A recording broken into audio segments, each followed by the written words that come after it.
Anda kembali di Dialog Nusantara Petang masih bersama dengan Bapak Syarif, Sekretaris Komisi D DPRD DKI Jakarta. Pak Syarif, iya kita masih membicarakan mengenai wacana lockdown akhir pekan ini. Sebenarnya apa sih yang membuat Pak Ahmad Riza Patria ini memilih metode ini ketimbang dengan metode lain? Apakah memang karena PPKM dianggap tidak efektif, ataukah mungkin kalau lockdown penuh ini dianggap terlalu ketat, atau seperti apa? Iya, jadi saya sekali lagi belum mendapat clearance ya, kepastian penggunaan istilah lockdown itu. Jadi kita jangan terkecoh juga Mbak Tasya. Jadi istilah lockdown itu kita jangan terkecoh. Saya belum mendapat clearance kepastian penggunaan kata lockdown.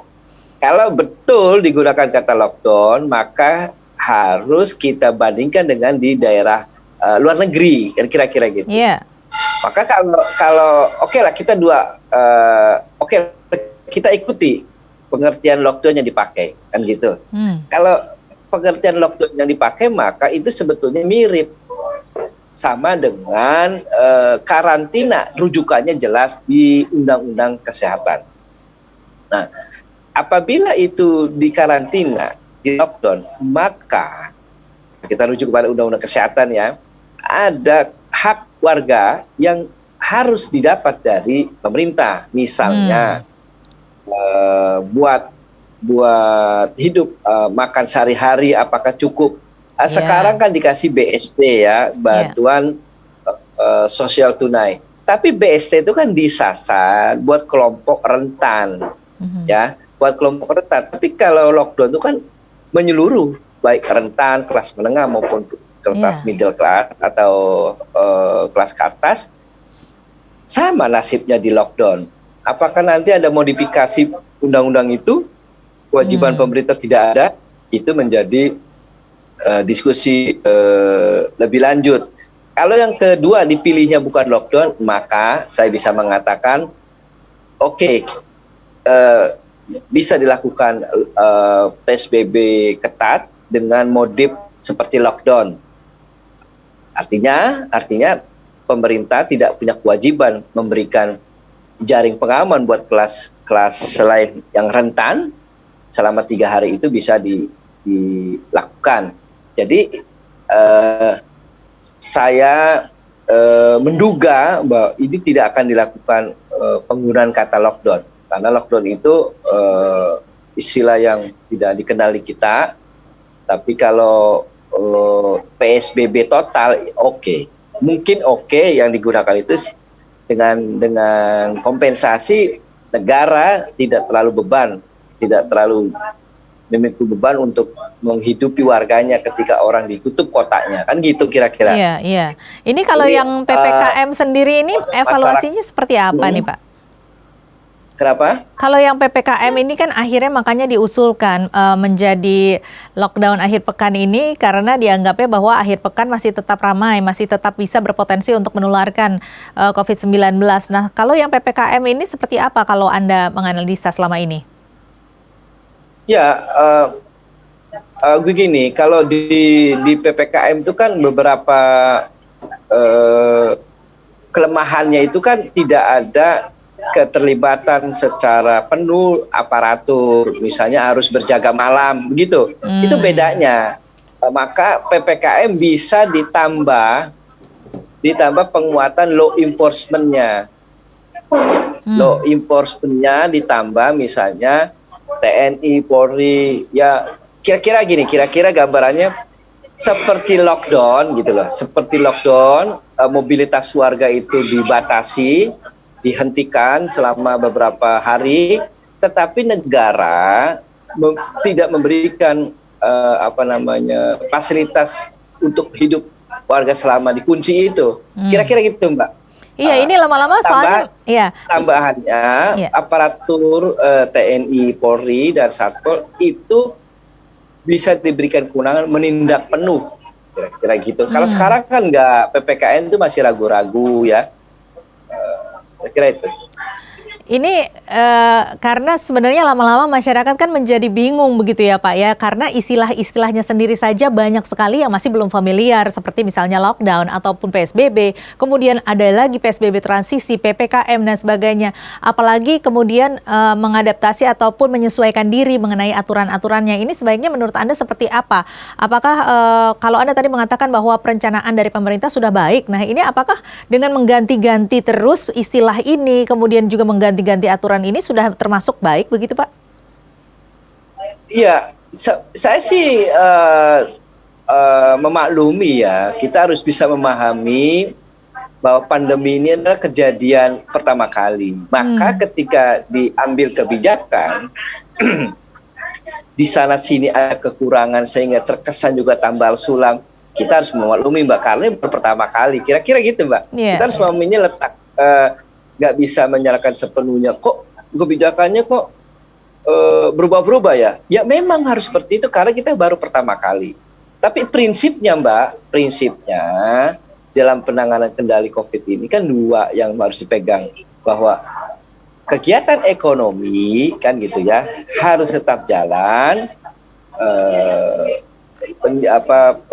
penjagaan kesehatan masyarakat atau untuk nyawa ya, menyelamatkan nyawa manusia juga tetap. Dua itu yang kebijakan itu lahir dari dasar itu Mbak. Iya, iya. Jadi kalau kebijakannya nggak juga mengakomodir tuntutan kegiatan ekonomi, maka bisa dibayangkan seperti apa kondisi negara kita. Baik. Beda kalau di daerah negara-negara yang pendapatannya besar, negaranya sudah makmur seperti Singapura, ya, Inggris, Jerman dan lain-lain. Ya, Indonesia nggak bisa seperti itu. Jadi dua itu nggak boleh miring sebelah lah ya. Ekonomi jalan, penjagaan kesehatan juga tetap jalan. Kita ada posisi di situnya Mbak. Kalau itu perubahan kebijakan itu untuk ada PSBB transisi, ada PSBB total, ada rem darurat, sekarang ada lockdown. Dalam konteks kebijakan itu mengakomodir dua kebutuhan tadi. Kalau satu-satu saja mutlak untuk kesehatan, ya coba satu hari seperti apa. Baik, kalau kemarin ini salah satu pengamat mengatakan bahwa kebijakan itu dilakukan sebaiknya menyeluruh dan komprehensif secara bersama-sama di seluruh Indonesia begitu. Tetapi kalau mengingat dari kata-kata Pak Syarif tadi bahwa memang kita juga harus dilihat ya bahwa tidak sama begitu tingkat perekonomian kita, apalagi di Indonesia ini kan sangat beragam begitu ya Pak ya, dan luas sekali daerahnya. Nah ini tentunya apakah bisa diterapkan secara sama begitu untuk di semua wilayah, ataukah memang harus parsial atau berbeda-beda gitu di setiap daerah, bagaimana menurut Anda? Ya, kalau yang kita bicarakan hari ini adalah perencanaan lockdown di ibu kota, kan gitu ya. Tentu pasti berbeda antara satu daerah lain dengan daerah lain. Misalnya terkait dengan rencana lockdown ini, itu kan menyangkut juga relasi hubungan antara daerah-daerah penyangga, seperti Bogor, Tangerang, Bekasi. Itulah maksud dari bahwa kebijakan lockdown ini menunggu keputusan presiden, karena mengatur hubungan dengan antar daerah itu nggak bisa DKI, gitu Mbak.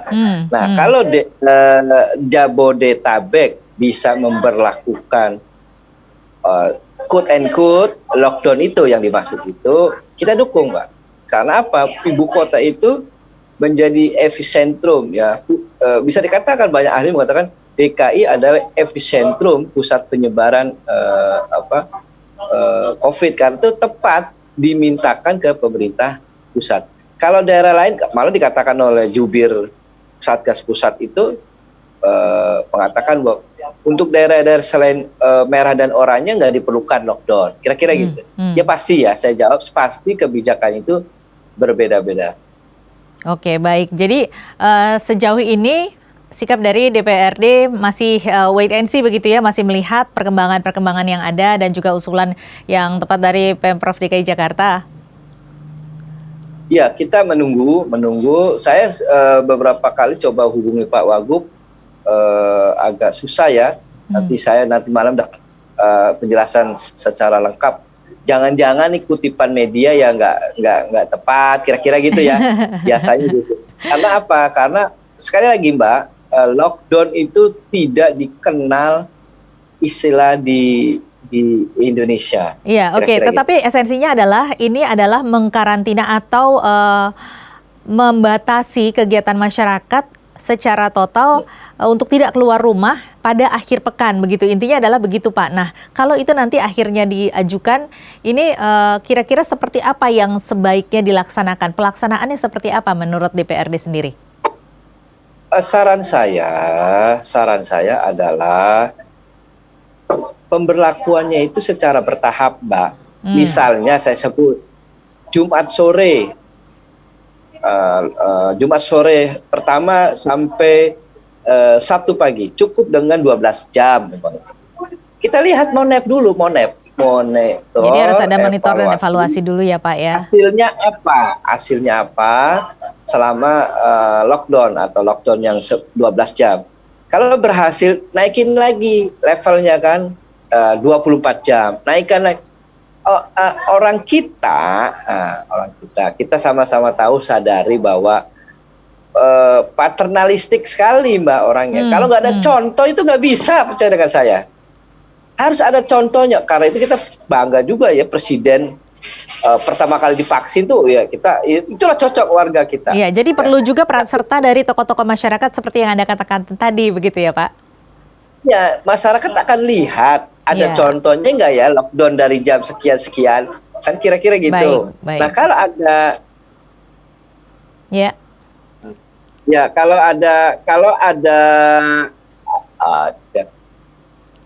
Iya Pak. Sebentar, ada ajan ya.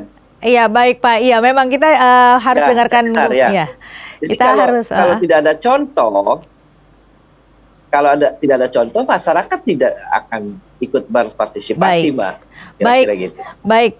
Sudah kami tangkap poinnya, Pak. Berarti kita memang harus melakukan monitoring dan evaluasi terlebih dahulu, tidak bisa serta-merta diterapkan, dan juga harus ada peran serta dari tokoh masyarakat dan memberikan lebih kepada positive encouragement, seperti memberikan insentif dan juga stimulus dibandingkan memberikan punishment-punishment. Begitu ya, Pak ya. Terima kasih banyak Pak Syarif telah bergabung bersama kami di Dialog Nusantara Petang.